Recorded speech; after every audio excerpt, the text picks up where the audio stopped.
नेपाल हिमालय में बसा एक छोटा सा देश अपनी खूबसूरती के लिए जाना जाता है।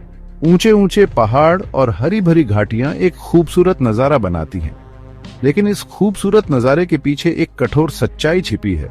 नेपाल दुनिया के सबसे गरीब देशों में से एक है। क्यों? ये थोड़ा कॉम्प्लिकेटेड है, लेकिन चलो देखते हैं। नेपाल चारों तरफ जमीन से घिरा हुआ है, इंडिया और चाइना के बीच में।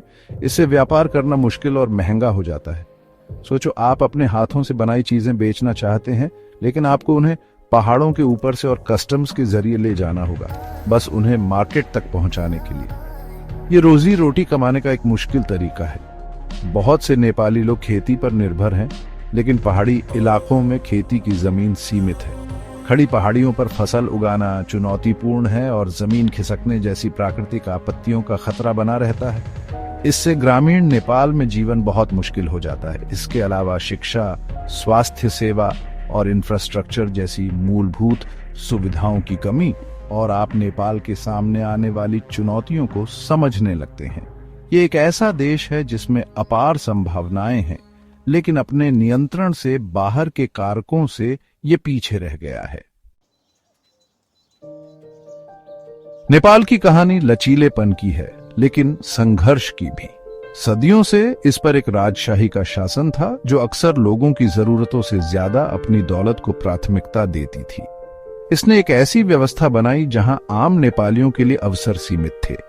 फिर 10 साल लंबा गृहयुद्ध आया, जिसने देश को और अस्थिर कर दिया। 2006 में खत्म हुआ ये संघर्ष नेपाल की अर्थव्यवस्था और बुनियादी ढांचे पर घाव छोड़ गया, जिससे उबरना और विकास करना और भी मुश्किल हो गया।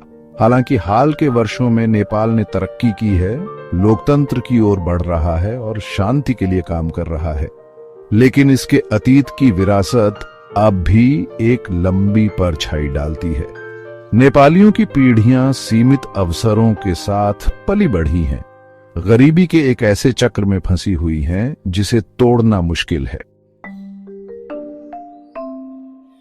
ठीक है, कल्पना कीजिए आप नेपाल में एक स्कूल बनाने की कोशिश कर रहे हैं। आपके पास योजनाएं हैं, सामग्री है, सब कुछ है, लेकिन फिर भ्रष्ट अधिकारी हर कदम पर रिश्वत मांगते हैं। अचानक आपका बजट खत्म हो जाता है और स्कूल अधूरा रह जाता है। दुर्भाग्य से नेपाल में ये एक आम बात है। भ्रष्टाचार एक बीमारी की तरह है जो नेपाल की क्षमता को खा रही है। जब नेता अपने लोगों की सेवा करने से ज्यादा अपनी जेबें भरने में रुचि रखते हैं, तो ये एक ऐसी व्यवस्था बनाता है जहां विकास रुक जाता है। स्कूलों, अस्पतालों और सड़कों के लिए इस्तेमाल होने वाला पैसा निजी खातों में गायब हो जाता है। जवाबदेही की ये कमी सरकार में अविश्वास पैदा करती है और विदेशी निवेश को हतोत्साहित करती है। कौन एक ऐसी व्यवस्था में पैसा लगाना चाहेगा जहां वो गायब हो जाए?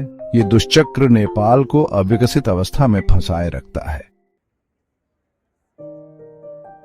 घर पर सीमित अवसरों का सामना करते हुए लाखों नेपालियों ने विदेशों में काम ढूंढने का मुश्किल फैसला लिया है। वे मलेशिया, खाड़ी देशों और यहां तक कि दूर दराज के स्थानों की यात्रा करते हैं। अक्सर खतरनाक और कम वेतन वाली नौकरियां करते हैं।